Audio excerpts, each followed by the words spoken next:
धन्यवाद देते हैं हमारे परमेश्वर आज इस समय के लिए जो आपने बड़ी ही दया और करुणा से हमें दिया, ताकि हम आपके बच्चे आपके नाम से आएँ और एक साथ मिलकर आपका धन्यवाद दें। प्रभु आप हम में से हर एक से बोलें और बातचीत करें। ये प्रार्थना हम अपने जीवित प्रभु यीशु के नाम से मांगते हैं। दया से सुने और ग्रहण करें, यीशु के नाम से, आमीन। और प्रभु यीशु मसीह का धन्यवाद देते हैं सुंदर समय के लिए जो परमेश्वर ने हमें दिया, ताकि हम उसके बच्चे इकट्ठे हों और परमेश्वर की निकटता में आएँ और परमेश्वर से उसके वचनों को जानें, समझें और उसके वचनों में हम और दृढ़ और मजबूत हो जाएं। तो परमेश्वर हम में से हर एक से बोले और बातचीत करे आज के इस समय में। और आज हम लोग दो विषयों पर परमेश्वर के वचन की ओर देखेंगे। और पहला विषय है, परमेश्वर ने जब मनुष्य का के फेल होने का, मतलब जब मनुष्य परमेश्वर के रास्ते पर नहीं चल सका, शैतान के बहकावे में आ गया और वो परमेश्वर की उन महान आशीषों को खो देता है जो आशीष परमेश्वर ने उसको अदन की बारी में दिया था, अदन की वाटिका में दिया था, कि वो परमेश्वर की उपस्थिति में परमेश्वर के साथ रहे। और परमेश्वर ने मनुष्य को एक फ्रीडम दी थी, एक आज़ादी दी थी कि वो परमेश्वर की बातों को चुन सकता है और परमेश्वर की बातों के अनुसार चुन सकता है। ध्यान दें, सुन तो सकता है और चुन भी सकता है। परमेश्वर की बातों को वो चुन सकता है और परमेश्वर की इच्छा के अनुसार चल सकता है, क्योंकि परमेश्वर ने मनुष्य को दबाव में नहीं रखा था कि तुझे मेरी ही बातों को मानना होगा, इसलिए मैंने तुझे रचा है। परमेश्वर अगर चाहते तो मनुष्य को ऐसा रच सकते थे कि वो केवल परमेश्वर के पीछे पीछे चलता रहता और परमेश्वर से के पीछे के अलावे कहीं वो जाता ही नहीं। और मुझे लगता है कि अगर मनुष्य आज के समय में कुछ भी रचने की कोशिश करता है तो वो चाहता है कि वो सिर्फ उसके पीछे पीछे चले, ना कि किसी और के पास चला जाए। तो मनुष्य के पास वो ख्याल होते हैं कि मेरी चीज़ बस मेरे ही पास रहे और मैं उसको ऐसा बनाऊं कि वो मेरे कंट्रोल में रहे, मेरे नियंत्रण में रहे, मेरे नियंत्रण से बाहर ना जाए। लेकिन परमेश्वर ने ऐसा नहीं बनाया था मनुष्य को। परमेश्वर ने मनुष्य को ऐसा बनाया कि मनुष्य पूरी आज़ादी की ज़िंदगी को पाए। वो परमेश्वर उसे अपने नियंत्रण में नहीं रखना चाहते थे, अपनी गुलामी में नहीं रखना चाहते थे। एक शब्दों में मनुष्य अपनी गुलामी में अपनी चीज़ों को अगर वो कुछ बनाता है, उदाहरण के लिए आप आज दुनिया की तकनीक बहुत बढ़ रही है, टेक्नोलॉजी बहुत बढ़ रहा है। और टेक्नोलॉजी जब बढ़ रहा होता है तो आपने सुना होगा रोबोट का नाम, कि ऐसे यंत्र जो मनुष्य की मशीन ऐसा जो मनुष्य की के काम में सहायता कर सके। और बहुत सारे ऐसे देश हैं जो नए नए वो रोबोट बनाते हैं और बहुत उन पर वो विचार करते हैं और उनका वो कोशिश होता है कि ये रोबोट को मैं पूरा कंट्रोल करके रखूं, कि ये रोबोट मेरे लिए खाना लेकर आ जाए, मेरे घर की सफाई कर दे और मेरा काम कर दे, है ना। और ऐसा वो नहीं सोचते हैं कि ये रोबोट ऐसा हो जो कि अपनी मर्जी से चाहे तो मेरा काम करे या अगर उसकी मर्जी हो तो काम ना करे, चाहे तो मेरा खाना बना लाकर मुझे दे और नहीं तो छोड़ दे।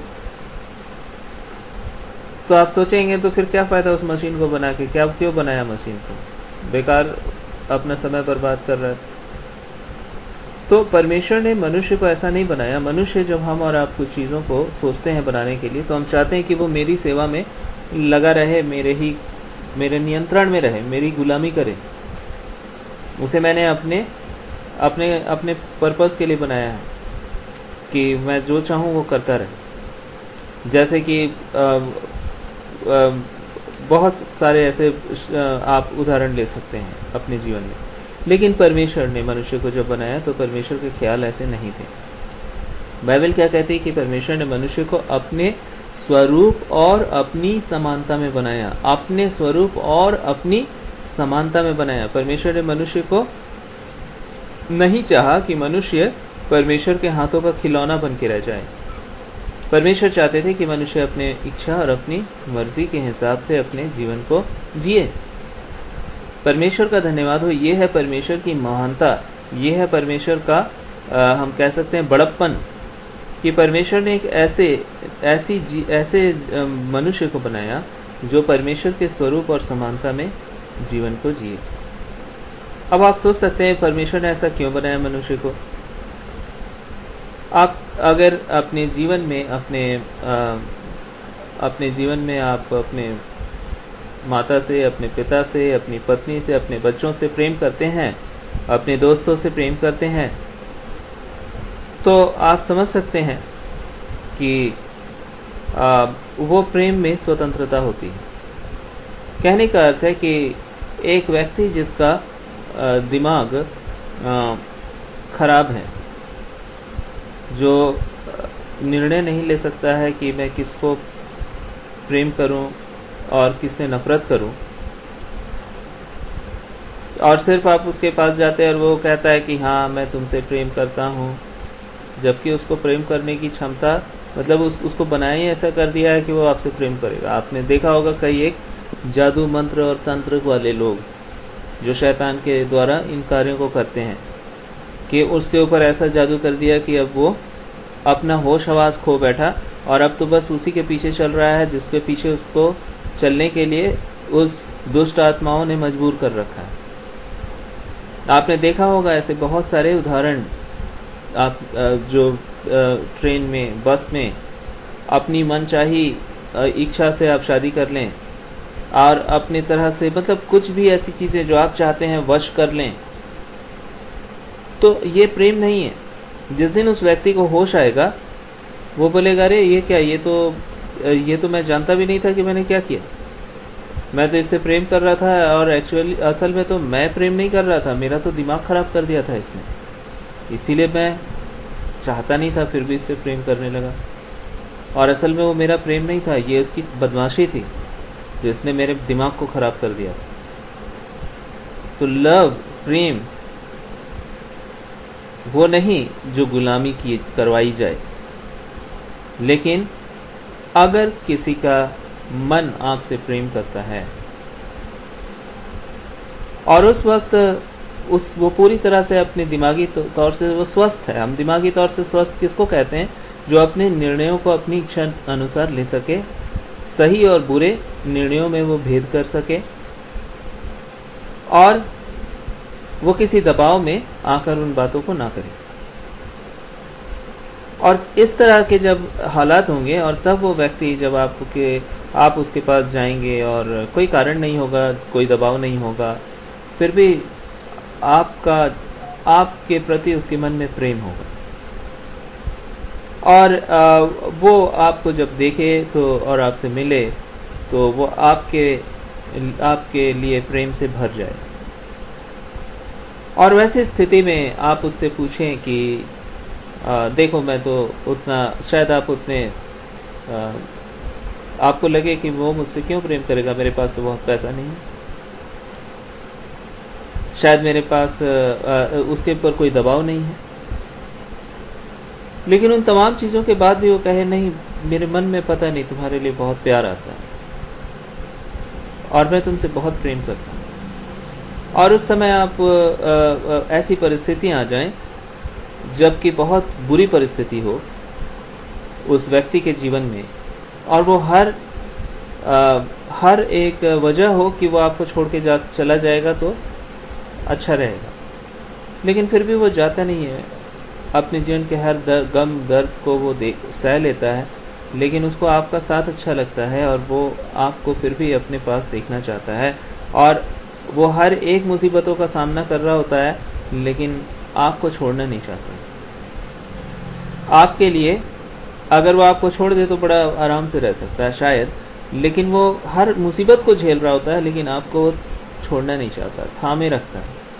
एक बच्चा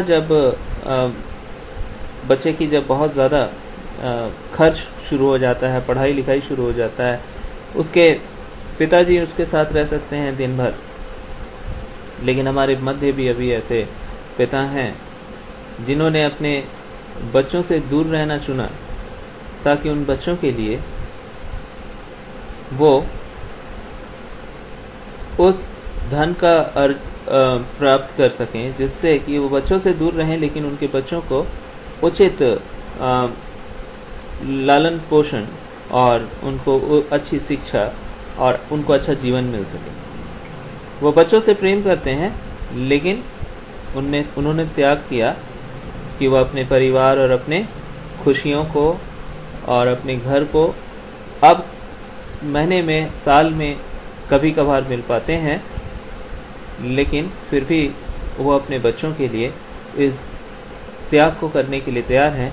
इसके लिए उनके ऊपर कोई दबाव नहीं है। अगर वो कहें कि चलो तुम पढ़ो लिखो मत, चाहे तुम्हारी ज़िंदगी में खाना पीना हो ना हो, और बस मैं तो तुम्हारे उसे मुझे फिक्र नहीं है, तुम अपने ज़िंदगी को जियो और मुझे आराम की ज़िंदगी चाहिए, मुझे क्या फ़ायदा इतने दूर इतने त्याग को करके अपनी ज़िंदगी को जीने का। ये प्रेम नहीं है। लेकिन प्रेम ये है कि आप हर एक सैक्रिफाइस कर रहे हैं, हर एक त्याग कर रहे हैं, लेकिन फिर भी आपका प्रेम घटता नहीं। आप अपने जीवन को शायद दुख और आंसुओं से जी रहे हैं, लेकिन आपके प्रिय लोग दूर रह कर के भी अगर खुश रहते हैं तो आपके ज़िंदगी में बड़ी सुकून आती है, खुशी आती है। अच्छा लगता है कि चलो भले ही मुझे आज एक तकलीफ़ की और अकेलेपन की ज़िंदगी जीना पड़ रहा है, लेकिन जिससे मैं प्यार करता हूँ वो तो खुश है। परमेश्वर का धन्यवाद दें। ये है परमेश्वर, जिस प्रेम को परमेश्वर ने आपसे किया, वरन इससे कहीं गहरा प्रेम। परमेश्वर ने हमारे लिए वो प्रेम किया कि हम परमेश्वर के द्वारा आशीष पाए, परमेश्वर के द्वारा हम संवारे जाएं, और उसके बावजूद भी हम पर कोई दबाव नहीं है कि हम परमेश्वर के गुलामी को करें। लेकिन हमारे पास परमेश्वर के पीछे चलने का एक चुनाव है कि हम प्रभु के पीछे चलें या परमेश्वर के पीछे चलना छोड़ दें। और जब एक मनुष्य देखता है कि मुझे परमेश्वर के पीछे चलने में भले ही कठिनाई होगी, फिर भी मैंने परमेश्वर के प्रेम को महसूस किया है कि वो मुझसे प्यार करता है, और इसलिए भले ही गम हो या दर्द हो, भले ही रास्ते जोखिम से भरे हों, भले ही बहुत ज़्यादा मुझे कष्ट उठाना पड़े ज़िंदगी में, फिर भी मैं उसको नहीं छोड़ूंगा। मैं उसके साथ साथ ही चलूँगा। मैं उसके प्यार को महसूस कर सकता हूँ और मैं उससे भी प्यार करने लगा हूँ। यह है रिश्ता परमेश्वर का और आपका। यदि आप और हम परमेश्वर आपसे प्रेम करते हैं, और यदि हमारा मन भी परमेश्वर के प्रेम को ढूंढता है, चाहता है, प्रेम करना चाहता है, तो हम भी उन तमाम त्याग को करने के लिए तैयार पाए जाते हैं जिससे कि परमेश्वर के निकटता में हम पाए जाएं। और ये है एक पूरी तरह से स्वस्थ दिमाग वाला व्यक्ति जो किसी दबाव में परमेश्वर से प्रेम नहीं करता, किसी लालच में परमेश्वर से प्रेम नहीं करता, लेकिन परमेश्वर से वो प्रेम को समझता है और वो भी परमेश्वर से प्रेम करता है। इसलिए ही परमेश्वर ने मनुष्य को रोबोट नहीं बनाया, लेकिन मनुष्य को परमेश्वर ने अपने स्वरूप और अपनी समानता में बनाया। उसे संपूर्ण अधिकार दिया कि तुम चाहो तो मेरे पीछे चलो, नहीं चाहो तो तुम मुझे छोड़ सकते हो। इसलिए आज ये पूरी दुनिया में बहुत कम ही लोग हैं जो परमेश्वर के पीछे चलने के लिए चाहत रखते हैं, क्योंकि बाइबल हमें स्पष्ट रीति से कहती है कि सकरा है वो मार्ग जो जीवन को पहुंचाता है, और चौड़ा है वो मार्ग जो विनाश को पहुंचाता है। और इस वजह से सकरे मार्ग मतलब परमेश्वर का रास्ता, परमेश्वर से प्यार करने का रास्ता दुख और दर्द का रास्ता हो सकता है, लेकिन इसी रास्ते में मालूम चलता है कि हाँ सच में आप परमेश्वर से प्यार करते हैं। नहीं तो कौन नहीं चाहेगा चौड़े मार्ग में जाना। चौड़े मार्ग का अर्थ है संसार के साथ समझौता, संसार के हिसाब से और अपनी खुशियों के हिसाब से अपनी ज़िंदगी को जीना, ना कि परमेश्वर को क्या भाता है, परमेश्वर को क्या पसंद है, परमेश्वर को के दिल में कौन सी बातें चोट पहुंचा रही है और परमेश्वर के दिल में कौन सी बातें खुशी पहुंचाती हैं, उसका ध्यान रखना। जब आप परमेश्वर से प्यार करते हैं तो आपका हृदय हमेशा उन बातों की फिक्र करता है कि मेरे काम कहीं मेरे परमेश्वर को चोट पहुंचा तो नहीं रहे। परमेश्वर ने जब संसार की सृष्टि की तो उस वक्त परमेश्वर ने स्वर्ग में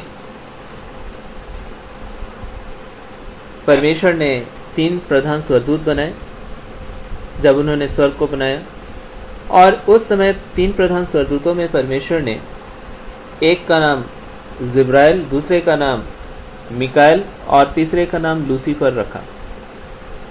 और ये लूसीफर जो था वो 3 प्रधान स्वर्गदूतों में से एक था और वो स्वर्गदूत था।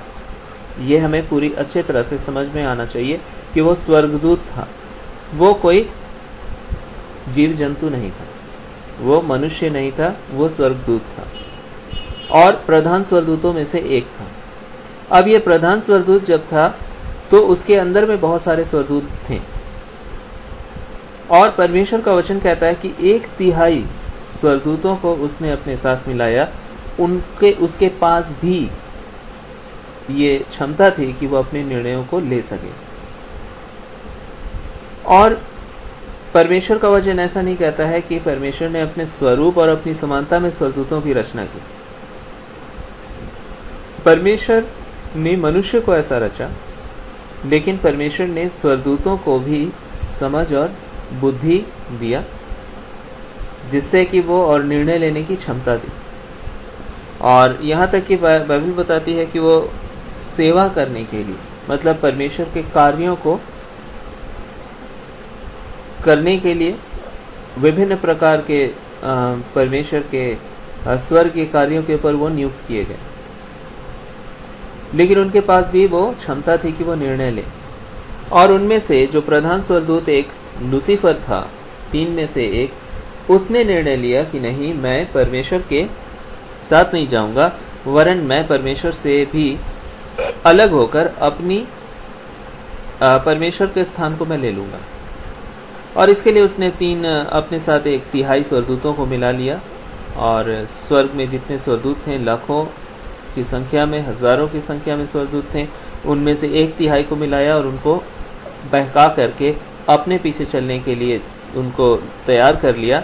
और उन्होंने मिलकर परमेश्वर के विरुद्ध में विश्वासघात किया। परमेश्वर का स्थान नहीं कोई ले सकता, क्योंकि परमेश्वर ही सारी सृष्टि के रचने वाले परमेश्वर हैं। सारी वस्तुएं परमेश्वर के द्वारा बनाई गई हैं। कोई भी वस्तु परमेश्वर के द्वारा नहीं बनाई गई, ऐसा नहीं। सब कुछ परमेश्वर ने बनाया है और वो एकमात्र जीवता परमेश्वर है। केवल वही है जो किसी के द्वारा बनाया नहीं गया है, वो सदा से है और सदा तक रहेगा। वो स्वयं अपने अस्तित्व में रहने की क्षमता रखता है। बाकी सारी वस्तुएं सृष्टि की उसके द्वारा अस्तित्व में पाई जाती हैं और इस कारण से कोई भी वस्तु परमेश्वर का स्थान नहीं ले सकती, क्योंकि परमेश्वर अनंत है और मनुष्य और सारी सृष्टि का एक शुरुआत है जो परमेश्वर के द्वारा ही शुरू किया गया। मतलब परमेश्वर के हाथों की मेहनत का, परमेश्वर के कुम्हार जैसे एक मिट्टी का बर्तन बनाता है, वैसे ही परमेश्वर भी ने अपने हाथों से आकाश को ताना, बाइबल बताती है। और इसलिए ये परमेश्वर कहते, तुम मेरी तुलना किससे करोगे, सारी वस्तुएं मेरे हाथ की बनाई हैं। परमेश्वर का धन्यवाद दें कि परमेश्वर ने इस रीति से सारी सृष्टि को रचा है। और परमेश्वर की बड़ी चाहत है कि लोग परमेश्वर को जानें। उसके बाद भी परमेश्वर ने सृष्टि को अपना गुलाम नहीं बनाना चाहा, लेकिन परमेश्वर ने सृष्टि को, मनुष्य को इस पृथ्वी पर जब आप देखें, खासकर जब परमेश्वर ने रचा, तो उसकी स्वतंत्रता दी और उसको अपने निर्णय लेने के लिए क्षमता दिया। स्वर्गदूतों को भी रचा, उनको अपने निर्णय लेने के लिए क्षमता दिया। और उसी समय एक स्वर्गदूत होता है जो परमेश्वर के इस आज़ादी दी गई आज़ादी का गलत उपयोग करता है और वो कहता है कि ठीक है, पिता ने तो बड़ी ही मेहनत से हमें रचा है, वो तो सच में सदा से था और सदा तक रहेगा। ये तो सच है कि मैं उसके लायक कभी हो ही नहीं सकता, क्योंकि उसके हाथों की मैं रचना हूँ। लेकिन उसके बाद भी अब मेरा मन करता है कि उसको सिंहासन से उतार दूं और खुद बैठ जाऊं। अब तो मेरा मन ये करता है कि उसने जितना मेहनत करके ये पूरी सृष्टि की रचना की है, उसको मैं उसके हाथ से हड़प लूँ और इस पर मैं अधिकार कर लूँ। और इसके लिए मैं एक काम करूँगा कि मेरे जितने भी और स्वर्गदूत हैं उनको बहकाऊँगा और उनको अपने साथ मिला लूँगा और एक अलग सेना बनाऊँगा और स्वर्ग से परमेश्वर को हटा दूँगा और मैं उसका स्थान ले लूँगा। परमेश्वर का धन्यवाद दें कि ये एक ऐसे बेटे के समान हरकत थी जो अपने पिता को ही अपने घर से निकालने की तैयारी में बैठा हुआ। लेकिन परमेश्वर पिता एक निर्बल बाप नहीं है। जब शैतान की ऐसे ख्याल आए तो परमेश्वर ने उसको उसके कार्य के अनुसार दंड दिया और उसको अपने निकटता से निकाल दिया अपनी उपस्थिति से, और उसके साथ उन तमाम स्वर्गदूतों को भी जो 1/3 स्वर्गदूत थे, और वही आगे चल करके परमेश्वर के सृष्टि को बिगाड़ने की हर संभव कोशिश करते रहे और आज तक करते हैं। और परमेश्वर का वचन उन्हें शैतान कहता है और उन्हें दुष्ट कहता है और दुष्टता की आत्मिक सेना कहता है, और ये भी बताता है जो आकाश में है। ये नहीं लिखा है जो स्वर्ग में है। परमेश्वर का वचन कहता है जो दुष्टता की आत्मिक सेना जो आकाश में है। तो परमेश्वर का धन्यवाद दें कि परमेश्वर ने जब उनको गिराया तो अपने उपस्थिति से, अपने नज़दीकी से उन्हें निकाल दिया। प्रभु ने एक समय ठहराया कि इस समय इनको दंडित किया जाएगा, लेकिन उसको दंडित करने से पहले परमेश्वर ने उनको एक स्तर पर आज़ादी दी, और आज भी वो उस आज़ादी में पाए जाते हैं। और तब परमेश्वर ने सृष्टि की रचना में मनुष्य को रचा, और जब मनुष्य की रचना हुई तो परमेश्वर ने फिर से मनुष्य को भी आज़ादी बख्शी कि अपनी समझ से तू निर्णय ले सकता है। स्वरूप और समानता में परमेश्वर ने, अपने स्वरूप और समानता में परमेश्वर ने मनुष्य को रचा। और परमेश्वर का वचन कहता है, और फिर प्रभु ने क्या किया, जब परमेश्वर ने पृथ्वी को रचा उसके ऊपर अधिकार किसको दिया? मनुष्य को दे दिया। उस अदन की बारी में जितनी भी वस्तुएं आप देखते हैं, जानवर और जो कुछ भी, उन सब का नाम किसने रखा? तो आदम ने रखा, और परमेश्वर ने उन सब के ऊपर उसको नियुक्त किया। परमेश्वर ने रचा, लेकिन अधिकार परमेश्वर ने किसको दे दिया कि तू इनकी ऊपर अपना इनके ऊपर तू है। तो प्रभु का धन्यवाद हो। ये है इस तरह से जैसे कि शायद आपने अपने किसी प्रिय जन के लिए एक घर खरीदा, और घर खरीद करके आपने पैसे अदा किए, आपने मेहनत की, आपने घर बनाया, और उसके बाद आपने उस प्रियजन को घर पे लाया और ला कर कहा कि तू इस घर का मालिक है, तू इस घर में अपनी इच्छा अनुसार मैं तेरे नाम से इस घर को लिख भी देता हूँ। तो परमेश्वर ने इस तरह से मनुष्य को सृष्टि किया और उसको गुलाम नहीं बनाया, लेकिन अपने जैसा परमेश्वर ने उसको अधिकारी बनाया। लेकिन ये सब कुछ परमेश्वर के इस सृष्टि को, इस आशीष को, परमेश्वर के जैसे बनाए हुए लोगों को, ताकि परमेश्वर मतलब परमेश्वर की समानता में बनाए हुए लोगों को शैतान देखता और उसको बहुत ही गुस्सा आता कि अरे किसी समय तो परमेश्वर ने, हम 3 स्वर्गदूत थे और निकटता परमेश्वर की उनकी होगी ज़रूर, इसमें कोई संदेह नहीं है, क्योंकि वो प्रधान स्वर्गदूत थे। और शैतान पूरे गुस्से और चिढ़ से भर जाता है और बोलता है अच्छा ठीक है, मैंने परमेश्वर की तो कोई मैं नुकसान नहीं कर सकता, लेकिन इनको मैं परेशान करूंगा और परमेश्वर को चोट पहुंचाऊंगा। और इसलिए एक दिन वो उसी अदन की वाटिका में प्रथम मनुष्य आदम और हवा जो परमेश्वर ने बनाए थे, हवा स्त्री थी और आदम पुरुष था, और उसी के पास, उस स्त्री के पास वो आता है और एक सर्प का रूप धारण करता है। अब आप देखें कि शैतान था वो लेकिन धारण किसका रूप करता है? सर्प का रूप। आज के दिन भी अगर आप देखेंगे तो बहुत ही सुंदर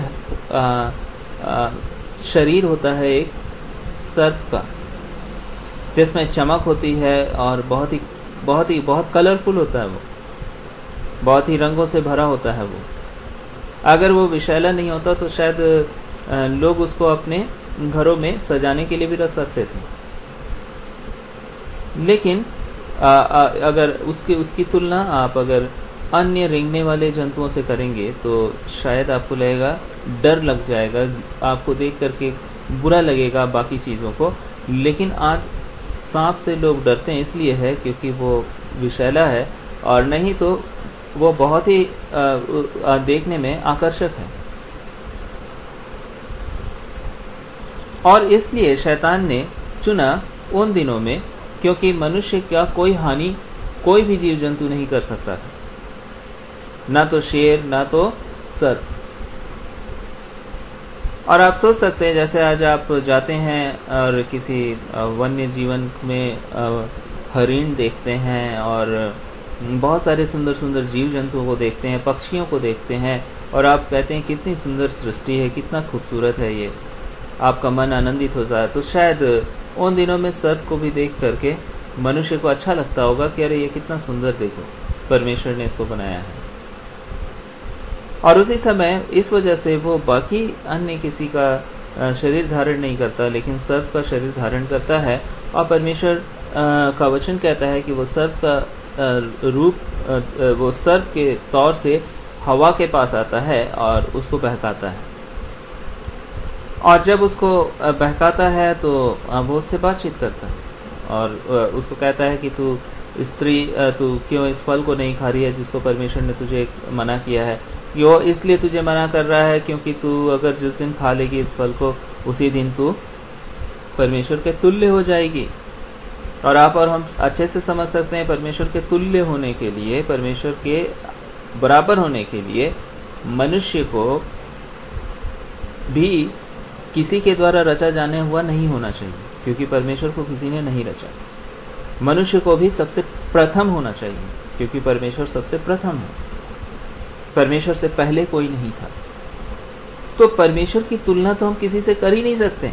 एक पूरा साफ झूठ था जो शैतान मनुष्य को आकर के सर्प जैसे सुंदर शरीर को धारण करके उस हवा को बहका रहा था, और वो पूरी तरह से उसके बहकावे में आ जाती है। और जबकि परमेश्वर ने खुद मना किया था कि जिस दिन इस फल को खाएगी उसी दिन तेरी मृत्यु हो जाएगी। और वो अब उस स्त्री के ऊपर निर्भर था, उस मनुष्य जाति के ऊपर अब निर्भर था कि वो परमेश्वर के ऊपर विश्वास करे या फिर शैतान की बातों पर विश्वास करे। और इसलिए वो विश्वास करती है शैतान की बातों पर। परमेश्वर मुझे जहाँ तक लगता है कि वो ये भी नहीं समझ पा रही होगी कि ये शैतान है, सर्प नहीं।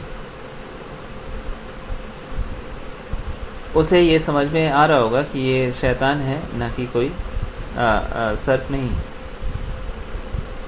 लेकिन वो इन बातों को नहीं समझ पाती, क्योंकि शैतान बहुत चालाक है। वो जब आपको और मुझको, आप सोच सकते हैं अगर कोई आपसे दोस्ती करे और उसके बाद आपको बहकाए तो उसके लिए आसान है। इसके बजाय कि आपको डरावने तौर पर आकर आपको बहकाने की कोशिश करे, बहकाने के लिए उसको आपके निकट आने की ज़रूरत है, आपको आपके मन को जीतने की ज़रूरत है। इसलिए शैतान ने मनुष्य के मन को जीतने के लिए उस समय सर्प का रूप धारण किया और मनुष्य को बहकाया, और मनुष्य भी उस बहकावे में आ गया। और मनुष्य ने परमेश्वर की बातों का झूठा समझा, जबकि क्योंकि प्रभु ने मना किया था मत खाना। और शैतान कहता है तू इसलिए वो मना किया है क्योंकि तुम उसके तुल्य हो जाओगे, और इसका मतलब है परमेश्वर तुम्हें झूठ बोल रहा है। मैं तुम्हें सच बताता हूं कि अगर खा लोगे तो तुम जिंदा रहोगे। तो हम देख सकते हैं यहाँ पे कि मनुष्य ने परमेश्वर को झूठा माना, और शैतान को, या जो भी प्राणी उसको उस समय दिखाई दे रहा था जो बहुत खूबसूरत था, उसको उसने सच मान लिया। ये मनुष्य का चॉइस था, ये मनुष्य का सिलेक्शन था, ये मनुष्य का चुनाव था। और इसलिए आगे चल करके मनुष्य उस प्रतिफल को पाता है जो उसके चुनाव के आधार पर मिल जाता है, क्योंकि जो चुन रहा था वो मौत थी, न कि जिंदगी। और जैसे उसने चुन लिया, परमेश्वर जान चुके थे, और इसलिए परमेश्वर आते हैं और उससे पूछते हैं, क्योंकि उस स्त्री ने अपने पति को दिया और उसके पति ने भी मना नहीं किया, उसने भी अपनी स्त्री के बात को सच माना, परमेश्वर की बात को अर्थात परमेश्वर को झूठा समझा। और शैतान इस समय पूरी खुशी में था कि चलो अच्छा हुआ, मैंने परमेश्वर की सृष्टि को, परमेश्वर के लोगों को बहका दिया और उन्होंने परमेश्वर के ऊपर परमेश्वर को झूठा समझा और मुझको सच्चा समझाया। और हालांकि उन्हें मालूम ही नहीं था मैं बहका कौन रहा। ये कोई सर्प नहीं, मतलब ये कोई खूबसूरत प्राणी नहीं, ये शैतान है। और परमेश्वर का वचन कहता है, तब परमेश्वर ने, अफसोस हुआ परमेश्वर को, और परमेश्वर ने मनुष्य के चुनाव के अनुसार परमेश्वर ने उनको दंड दिया, ऐसा नहीं, मनुष्य ने खुद ही चुन लिया वैसा फल जो उसकी मृत्यु का कारण था। आपको अगर कह दिया जाए कि इस शीशे में जहर भरा हुआ है, इसको मत खाना, और अगर कोई खा लेता है और मरने लगता है, तो वो नहीं कह सकता कि आपने उसे दंड दिया है मरने का। आपने तो उसको बताया था कि उसमें मत खाना, उसमें उस शीशे में, उस बोतल में जहर रखा हुआ। तो परमेश्वर ने दंड नहीं दिया मनुष्य को, लेकिन मनुष्य ने परमेश्वर पर अविश्वास किया और जहर को पीना चुन लिया, और इसलिए वो मर गया। परमेश्वर ने तो पहले ही मना किया था कि जिस दिन तू खाएगा उसी दिन तू मर जाएगा। अब परमेश्वर को अफसोस था एक बच्चे के समान, जैसे एक बच्चे को आप मना करें कि बेटा इसमें जहर है, इसको अपने से दूर रखना है, इसको कभी खा मत लेना, और वो बच्चा जब खा लेता है और वो मरने लगता है, ये आप उसको दंड नहीं देते हैं, लेकिन वो उसकी गलती थी कि उसने उस चीज़ को आपके मना करने के बाद भी खा लिया। अब वैसी स्थिति में आप क्या करते हैं, इस बच्चे को उठाकर दौड़ते हैं हॉस्पिटल कि किसी तरह इसकी जान बच जाए। और परमेश्वर के साथ भी ऐसा ही हुआ। परमेश्वर के बनाए हुए लोगों ने उस चीज़ को ले लिया जो वस्तु उसके जीवन के लिए नाश का कारण थी। और सबसे बड़ी बात थी कि ये बच्चा जो आपके घर में रहता है वो तो शायद अपने से उठाकर खा ले, या हो सकता है कि आपका कोई दुश्मन आए और आपके बच्चे को बहकाए कि अरे पापा बोलते हैं ये वाली बोतल में तो जहर है, अरे जहर नहीं है, शरबत है, खा के तो देख कितना टेस्टी है। और बेटा जब आप उस बहकाने वाले इंसान के बहकावे में आके खा ले, तब वो आदमी तो भाग जाएगा क्योंकि वो आपका दुश्मन है, लेकिन आपका बच्चा मरने लगेगा। और तब आप सोचेंगे हाय मेरा बच्चा मर रहा है, मैं इसको कैसे बचाऊं। और परमेश्वर पूरी तरह से इसी संदर्भ में पाए जाते थे।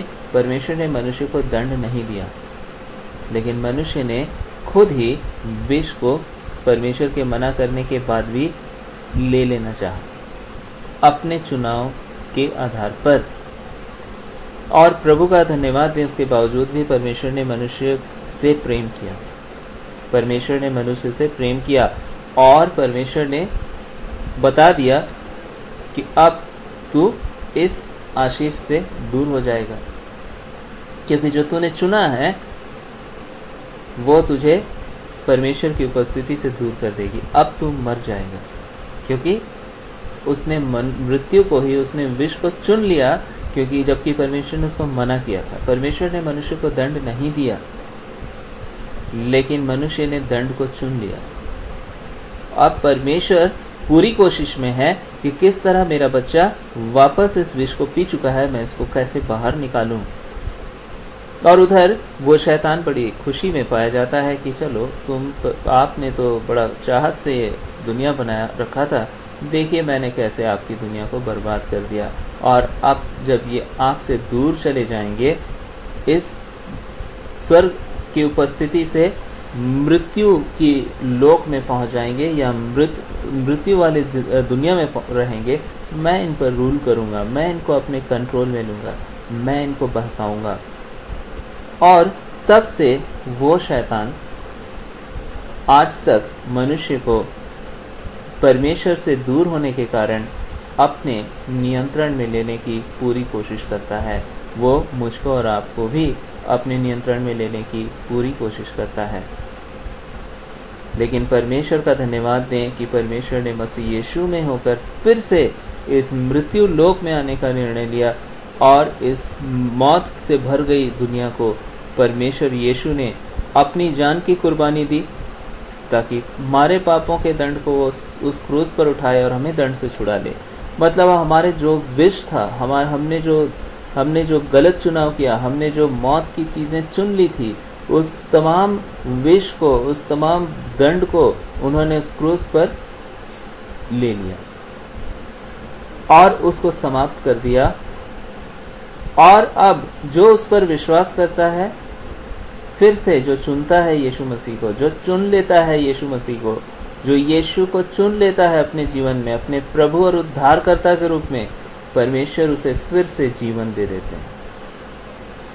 इसलिए यीशु मसीह का वचन कहता है, मार्ग, सत्य और जीवन मैं हूं, क्योंकि यीशु इस पृथ्वी पर किसी नए विचारधारा को लेकर आने वाले नहीं थे, जिसे मनुष्य कई एक बार धर्म के नाम से सोचते हैं कि यीशु आए थे एक नए धर्म को हमारे बीच चलाने के लिए। लेकिन बाइबल हमें कहीं भी नए धर्म के विषय में बताती नहीं है। हाँ, परमेश्वर का वचन जब आप पढ़ेंगे तो यशाया और उसके 51 में बाइबल बताती है, यदि आप मेरे साथ निकालना चाहें, यहाँ धर्म शब्द का उपयोग हुआ है। यदि आप मेरे साथ निकालना चाहें तो आप निकाल सकते हैं। यशाया उसका 51, यहाँ लिखा, हे धर्म पर चलने वालों, हे यहोवा को ढूंढने वालों, कान लगाकर मेरी सुनो। अब आप देखें, हिंदी बाइबल में यहाँ धर्म वर्ड का इस्तेमाल किया गया है, लेकिन जब आप इंग्लिश बाइबल पढ़ेंगे, जो इसके मूल भाषा में जो ये किताबें लिखी गई हैं उससे मिली जुली हैं, जबकि हिंदी में इसके लिए सही शब्द का उपयोग नहीं, हम कह सकते हैं सही शब्द है, लेकिन इस शब्द का कई संदर्भ में उपयोग होता है धर्म शब्द का। लेकिन इसको जब आप इंग्लिश में पढ़ेंगे तो यहाँ पे राइचियस लिखा होगा। यहाँ पे परमेश्वर का वचन, मैं इसको इंग्लिश में आपको पढ़ के सुनाना चाहूँगा ताकि आप इसके मूल शब्द को देखें। राइचियसनेस, राइचियसनेस मतलब राइचियसनेस मतलब सही रास्ता, जिस रास्ता पे जो सही रास्ता हो। यहाँ इंग्लिश में इसको रिलीजन नहीं लिखा जा रहा है कि है रिलीजन पर चलने वालों।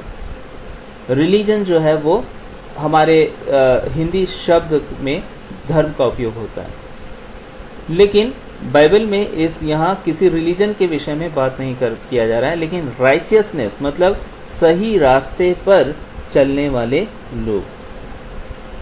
जो सही चुनाव, सही रास्ता जब आप चुनते हैं तो उस रास्ते पर चलने वाले अगर आप हैं तो आप राइचियस हैं।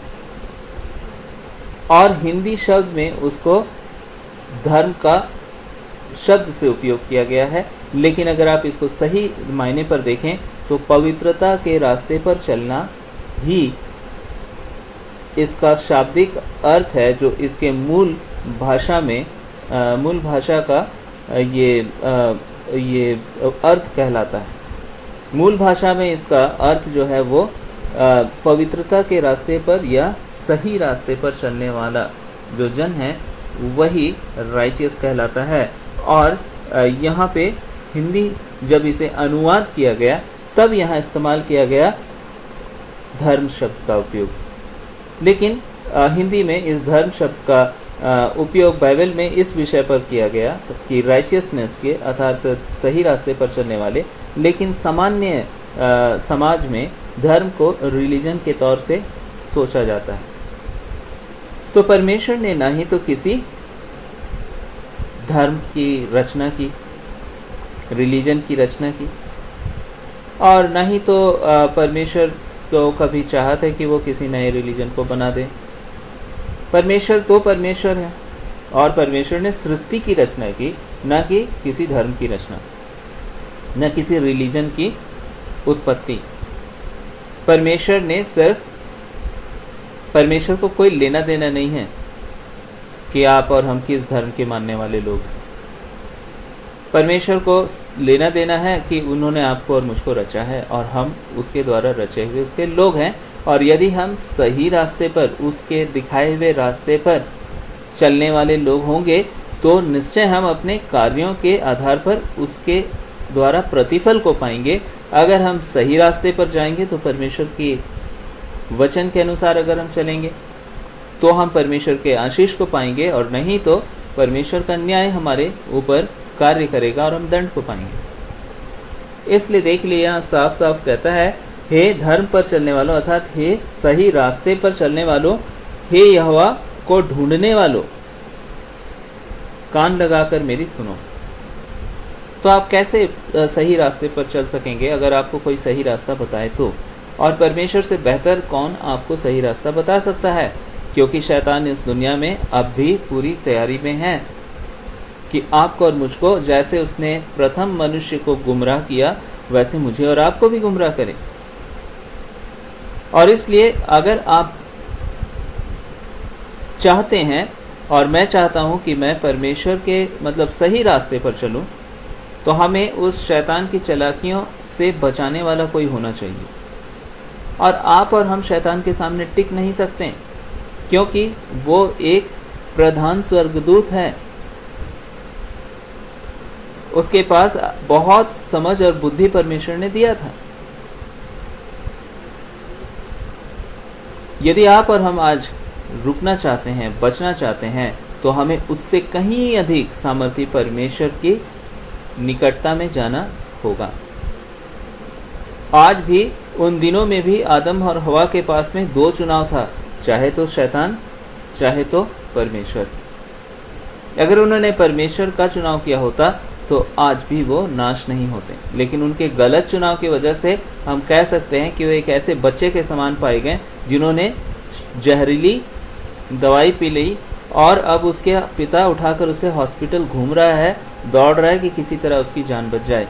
यीशु मसीह भी इसी तरह से मनुष्य जाति की जान को बचाने के लिए, आत्मा के नाश होने को बचाने के लिए इस पृथ्वी पर आए, और उस क्रूस पर उन्होंने अपना जीवन दिया ताकि हमारे पापों को अपने ऊपर सोख ले। इस पूरे दंड का जो प्रभाव था अपने ऊपर ले ले, क्योंकि हम इस काबिल नहीं थे कि हम इस जहर को पचा सकते हैं। इसका तो प्रभाव हमारे ऊपर मौत के तौर पर आ चुका था, लेकिन जब यीशु ने उसको अपने ऊपर लिया तो वो समाप्त हो गया। यीशु ने उसको ऑब्जर्व कर लिया, यीशु ने उसको सोख लिया, यीशु ने उसको समाप्त कर दिया, क्योंकि वह अनंत परमेश्वर है। और यीशु ने आपको फिर से जीवन दे दिया। यीशु इस पृथ्वी पर इसलिए नहीं आए थे कि वो आपको और मुझको एक नए विचारधारा से जोड़ दें। वो तो आपको और मुझको हमारे पापों के दंड से माफ़ी दिलाने के लिए आए थे, ताकि हम और आप अपने पापों से छूट सकें। हम मनुष्य हैं, इस वजह से हम जानते हैं कि हम निर्बल हैं और कहीं ना कहीं हमसे गलतियां होती हैं, अगर हम दिल से सच कहें तो। और इसलिए परमेश्वर इस पृथ्वी पर आए, क्योंकि वो जानते थे कि अब तो ये शैतान के गुलाम हैं,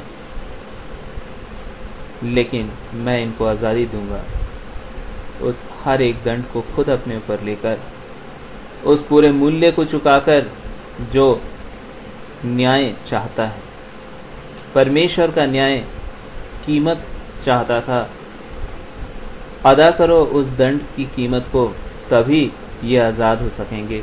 और यीशु मसीह ने, परमेश्वर जो स्वयं मनुष्य होकर इस पृथ्वी पर आए, उन्होंने वो कीमत अदा किया कि मनुष्य फिर से उस दंड से आज़ाद हो सके। मनुष्य फिर से परमेश्वर के द्वारा उस मूल्य को चुकाए जाने के कारण अब पाप के दंड से छूट सके।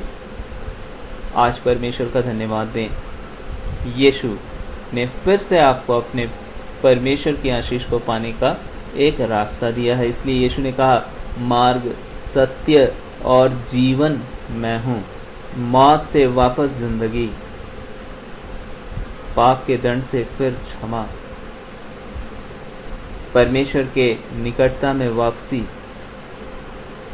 परमेश्वर यीशु मसीह की ओर से मेरे और आपके लिए उपलब्ध है। परमेश्वर स्वयं अपने हाथ को बढ़ाकर हमें थामने, हमारे जीवन को अपने साथ फिर से जोड़ने के लिए तैयार हैं। आज भी फिर भी परमेश्वर ने चुनाव का अधिकार केवल हमें दे रखा है। परमेश्वर आपको कह सकते हैं, लेकिन चुनना परमेश्वर ने आपके और मेरे ऊपर छोड़ दिया है। चुन लो, चाहो या फिर छोड़ दो, तुम्हारी मर्जी। मैं दबाव नहीं दूंगा, क्योंकि परमेश्वर ने आपको रोबोट नहीं बनाया है। आपको परमेश्वर ने अपने स्वरूप और अपनी समानता में रचा है। हर कुर्बानी, हर बलिदान यीशु ने आपके लिए दिया, लेकिन आज भी परमेश्वर की ओर से कोई दबाव नहीं है आपके ऊपर, क्योंकि परमेश्वर को कोई फायदा नहीं होने वाला जो संसार सोचता है। परमेश्वर काफी है अपने आप में। परमेश्वर को आप और हम कुछ दे नहीं सकते फायदा, और परमेश्वर को चाहिए भी नहीं आपसे कोई फायदा। परमेश्वर चाहे तो ऐसी ऐसी हजारों, लाखों, करोड़ों दुनिया बना ले, और हम अपने आप एक छोटे से इंसान, हम इस संसार में हम क्या फायदा दे सकते हैं परमेश्वर को। लेकिन परमेश्वर का प्यार इतना गहरा कि उसने हम जैसे इंसानों के से भी प्यार किया और अपनी जान तक हमारे लिए कुर्बान कर दी, और तीसरे दिन वो मौत से जी उठे, क्योंकि उन्होंने मृत्यु को सोख लिया, विष को उन्होंने अपने ऊपर ले लिया, लेकिन वो मारे नहीं गए। लेकिन अब वो मौत ही खत्म हो चुकी थी, क्योंकि यीशु से उसका सामना हो रहा था, परमेश्वर से उसका सामना हो रहा था। वो दंड अब समाप्त हो रहा था, क्योंकि यीशु के सामने कोई टिक नहीं सकता, परमेश्वर के सामने कोई टिक नहीं सकता। परमेश्वर ने वो पूरा मूल्य चुकाया था अपने बच्चों के लिए। जैसे एक बाप अपने बच्चे को लेकर हॉस्पिटल भागता है और शायद वहां डॉक्टर कहे कि इस बच्चे को खून की जरूरत है, और उसके पिता के पास ही वो खून हो जो उसके बच्चे के जीवन को बचा सकता हो। वैसा ही यीशु मसीह ने किया, उसने अपना खून उस क्रूस पर बहने दिया। हमारे ही गंदे स्वभाव को, हमारे ही पाप के स्वभाव को, हमारे ही गंदे जीवन को उसने बदल दिया अपने अच्छे, भली, आशीषित खून से। यीशु का लहू उस क्रूस पर हमारे लिए बहाया गया ताकि हमें पूरी क्षमा मिले, ताकि हम उसके आशीष के भागीदार हो जाएं, वारिस हो जाएं, और हम फिर से बचा लिए जाएं। आज परमेश्वर का धन्यवाद दें। परमेश्वर आपको फिर से अपने निकट, राइचियस, फिर से सही रिश्ते पर, परमेश्वर के साथ सही संबंध में, राइचियस रास्ते पर, सही रास्ते पर वापस ले आने के लिए तैयार हैं। हमने अपनी इच्छा से गलत रास्ता चुना, लेकिन परमेश्वर ने अपनी कुर्बानी से हमारे लिए फिर से सही रास्ता चलने का हमें मौका दिया। परमेश्वर को समझने का, परमेश्वर से प्रार्थना करने का हमें मौका दिया है। यदि हम प्रार्थना करें, परमेश्वर हमें संभालने के लिए तैयार हैं, परमेश्वर हमें थामने के लिए तैयार हैं, परमेश्वर हमें फिर से उस आशीष के रास्ते पर ले जाने के लिए तैयार हैं, शैतान के बंधनों से छुड़ाने के लिए तैयार हैं। परमेश्वर हमें फिर से संभालने के लिए तैयार हैं, क्योंकि वो पिता हैं हमारे। दर्द होता है उनको अपने बच्चों को मरते हुए देखकर, तकलीफ होती है उनको। यदि आप और हम आज उसकी आवाज़ समझ सकें, यदि आज हम उससे प्रार्थना कर सकें, अगर आज हम उसको वापस कह सकें कि पिता, हम तो बहुत ही नालायक आपके बच्चे हैं, हमें आपकी मदद चाहिए, आप हमारी मदद कीजिए। परमेश्वर अपना हाथ बढ़ाएंगे, आपको थामेंगे, और फिर कोई दुनिया की ताकत, शैतान की ताकत आपका कुछ नुकसान नहीं कर सकेगी। परमेश्वर ने इस वजह से उस दिन जब वो सांप का रूप लेकर आया शैतान, परमेश्वर ने उस दिन एक संकेत दिया ताकि मनुष्य उस सांप को जब भी देखे तो उस शैतान को वो स्मरण कर सके। परमेश्वर ने उसी दिन उस सांप को दंड दिया कि तू अब रेंगता हुआ चलेगा और मनुष्य और तेरे बीच में एक दुश्मनी रहेगी। जब मनुष्य तुझे देखेगा तो वो मारना चाहेगा तुझको और तू भी उसके एड़ी पर डसेगा। परमेश्वर ने इस जंतु सांप के द्वारा मनुष्य को एक चेतावनी दे दी कि देखो, अगर तुम शैतान के साथ दोस्ती करोगे तो वो तुम्हें मार देगा। तुम सतर्क हो जाओ उससे। और इसलिए इस जंतु का नाम लेकर कई एक बार परमेश्वर के वचन ने मनुष्य को चेतावनी दी। और आज के दिन भी आप देखेंगे, अगर आपके घर में सांप घुसा है और आप रात में सो रहे हैं तो आप शायद आराम से नहीं सोएंगे और उसको जहां मौका मिलेगा वो आपको काटेगा।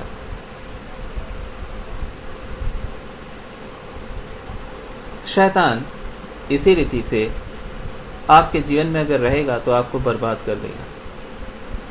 और इसलिए परमेश्वर का वचन कहता है, तुम शैतान, वो तुम्हारे पैरों तले शैतान के सिर को शीघ्र कुचलवा देगा। शैतान के सिर को शीघ्र कुचलवा देगा। आज के दिन भी अगर आप देखें तो बहुत समय पर जो सर्प है उसके सिर को लोग कुचल देते हैं, क्योंकि उन्हें मालूम होता है कि इसके सिर में जहर भरा हुआ है। इसके मुंह पर इसका जो विष की ग्रंथि है वो इसी क्षेत्र में पाई जाती है, इसलिए वो तुरंत से उसके सिर को कुचल देती है। उसका विष दंत होता है। शैतान इसी रीति से पूरी तैयारी के साथ मनुष्य के जीवन में पूरी दुश्मनी को निभाता है। और आज परमेश्वर ने इस जंतु को इस पृथ्वी पर आज इस रीति से इसलिए रखा है ताकि लोग शैतान को जाने कि वो उसका दोस्त नहीं है, वो उसका दुश्मन है। कि व्यक्ति के घर में एक करैत सांप को छोड़ दीजिए और उसको कहिए कि वो सो जाए अपने रूम में आराम से, नींद उड़ जाएगी रात में। परमेश्वर ने सृष्टि की रचना की, मनुष्य की रचना की, जीव जंतुओं की रचना की और सब कुछ परमेश्वर ने बनाया और हर चीज अपने अपने स्तर पर है। और परमेश्वर ने आपको और मुझको अवसर दिया है कि हम सही रास्ते पर परमेश्वर के साथ आ जाएं। यदि आप परमेश्वर के साथ सही रास्ते पर आ जाएंगे तो निश्चय जाने कि परमेश्वर आपको संभालेंगे और आपको आशीष देंगे। और आपके लिए उन्होंने वो कीमत अदा किया है कि वो पूरे विश्व को जो दंड है अपने पर लिया ताकि आप छूट जाएं शैतान की चालाकियों से और परमेश्वर के द्वारा उस जीवन को पाएं। और सच जाने ये चीज़ें परमेश्वर को आप अपनी आंखों से नहीं देख सकते हैं, शैतान को अपनी आंखों से नहीं देख सकते हैं, लेकिन परमेश्वर का वचन इन बातों को हमारे जीवन में प्रकट करता है। और यदि हम प्रार्थना करें तो परमेश्वर इन बातों को हमारे जीवन में पूरी तौर से समझने और जानने में मदद कर सकते हैं। और तब हम परमेश्वर के द्वारा इतने दृढ़ और मजबूत होंगे कि फिर शैतान हम पर अपनी चालाकी नहीं चला सकेगा और हम परमेश्वर के द्वारा आज़ादी की ज़िंदगी को जिएंगे, अनंत जीवन को जिएंगे, मौत से दूर परमेश्वर के उस जीवन को जी सकेंगे जो प्रभु की ओर से मेरे और आपके लिए परमेश्वर ने तैयार किया है। अब आपको परमेश्वर वापस उस बच्चे के समान जिसने शायद जहर पी लिया है, हॉस्पिटल में उसका पिता उसको लेकर भागता है। अब वो बच्चा अपने पिता के खून के कारण, क्योंकि उसका खून तो विषैला हो गया है, अब वो अपने पिता के खून के द्वारा जब उसके शरीर में वो खून डाल दिया जाता है वो फिर से स्वस्थ हो जाता है। यीशु ने वो सब कुछ कर दिया है, बस आपको और मुझको परमेश्वर के उस प्यार को परमेश्वर के उस इंतज़ाम को अपने जीवन में जानने की ज़रूरत है और उससे प्रार्थना करने की ज़रूरत है। बाकी परमेश्वर आपको सिखा सकते हैं। परमेश्वर चाहते हैं कि आप फिर से उस रास्ते पर आ जाएं जो जीवन का रास्ता है। इस समय आइए हम अपने सरों को झुकाएं और प्रार्थना करें परमेश्वर से। प्रेमी पिता परमेश्वर, आपका धन्यवाद हो आज के इस समय के लिए जो आपने हम में से हर एक को दिया। हम में से हर एक के जीवन में आपकी भली बातें, आपका अनुग्रह, आपकी आशीष हम मांगते हैं। आप हम में से हर एक से बोलें और बातचीत करें और हम में से हर एक का जीवन आपके द्वारा दृढ़, मजबूत और आशीषित किया जाए। प्रभु, इस समय हम मानते हैं आपके बातों को और प्रार्थना करते हैं कि आपकी बातें हमें आगे ले जाएं और हम आपके द्वारा संभाले जाएं और आपके द्वारा आशीष पाएं। प्रेमी पिता, इस समय हम धन्यवादित हैं कि आपने हमारे लिए उस क्रूस पर अपना जीवन दिया, ताकि आपके उस दंड को जो आपने हमारे लिए उस क्रूस पर उठाया है, आपने उस मूल्य को, जो हमारे पापों के दंड को जो आपने उस क्रूस पर प्रभु उठा लिया, हमारे दंड को प्रभु, हम उस दंड के द्वारा आज़ाद किए गए जो आपने हमारे लिए उस क्रूस पर उठाया। अब हम उस दंड से आज़ाद हो गए और अब हम आपके द्वारा उस अनंत जीवन के वारिस हो चुके हैं जो आपके द्वारा हमें मिलता है। अब हम उस विशाल जीवन के जीने वाले नहीं, लेकिन आपके द्वारा उस दंड से छूटे हुए आपके बच्चे हैं। आप हमें से हर एक के जीवन में आए और हमें से हर एक के जीवन को अपनी इच्छा अनुसार आगे ले चलें। आपकी आत्मा हमें से हर एक को सिखाए, समझाए और आगे बढ़ाए, और हम सब आपके द्वारा एक दृढ़ और मजबूत और आशीषित जीवन जी सकें। प्रभु, हम अपने आप को आपके हाथों सौंपते हैं और ये प्रार्थना आपके पवित्र नाम से मांगते हैं, यीशु के नाम से। आपने सुना और ग्रहण किया, इसके लिए शुक्रिया, यीशु के नाम से, आमीन। आइए समय हम प्रभु की प्रार्थना एक साथ बोलें और आज का कॉन्फ्रेंस हम लोग यहीं समाप्त कर देंगे। हे हमारे पिता, आप जो आसमान में, आपका नाम पवित्र माना जाए, आपका राज्य आए, आपकी इच्छा जैसे स्वर्ग में पूरी होती है वैसे ही इस पृथ्वी पर पूरी हो। हमारे रोज़ की रोटी आज हमें दें, जैसे हमने अपने अपराधियों को क्षमा किया वैसे आप भी हमारे अपराधों को क्षमा करें। हमें परीक्षा में ना लाएं बल्कि बुराई से बचाएं, क्योंकि राज्य, पराक्रम और महिमा सदा आपकी है, आमीन। सारी आदर महिमा यीशु मसीह को देते हुए आज का कॉन्फ्रेंस हम लोग यहीं समाप्त करते हैं। निश्चय जाने परमेश्वर आपको संभालेंगे, आशीष देंगे और आगे ले चलेंगे, और आप जीवन भर परमेश्वर की महिमा करने पाएंगे, और वही आपको अपने अनुग्रह के हाथों से थाम रखेंगे, और ना उनका वादा है कि मैं ना तुझे कभी छोड़ूंगा और ना कभी त्यागूंगा।